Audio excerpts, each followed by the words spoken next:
কিসের জন্য আমি অত্যাচারী স্বামীকে সরি বলবো? হ্যাঁ, কেন বলবো? আমি নারীদের জন্য আন্দোলন করি, কেন বলবো আমি এই কথা? এই যে আপনার মতো নারীদের কারণে এসব জামাইরা মাথার মধ্যে উঠে ধেই ধেই করে নাচে। আপনাদের মতো নারীদের জন্য আমরা কি কি না করি? হ্যাঁ, রোদে পুরি বৃষ্টিতে ভিজি, তারপরও আপনাদের মতো নারীদের কারণে এই সমস্ত স্বামীরা অনেক সাহস পাওয়া যায়, ঘরের মধ্যে বউদেরকে অত্যাচার করে, নির্যাতন করে। আপনি কেন বেশি বেশি কথা বললেন? আমার জামাইকে ছোট করে কথা বলবেন, আমি আপনারে ছাইড়া দিব, থাপড়ায় কিন্তু দাঁত ফালায় দিব, আমি কিন্তু বয়স দেখবো না। হ্যাঁ, কত বড় সাহস! আমার নাকি দাঁত ভাঙবে?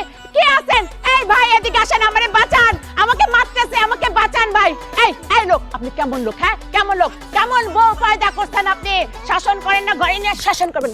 শাসন। আপনাকে থাপড়ায় একশো কি এই, নিজের জামাই নাই তো, নিজেকে নিজের জামাই নাই, জেলাস ভদ্রনারী, করে, খারাপ জেলাস মহিলা, করে। ওরে দিয়ে আরো খারাপ কাজ করানো দরকার। তুই টয়লেট মারবি, কমর মাজায় নিয়ে ঘরের মধ্যে। হ্যাঁ, ঘর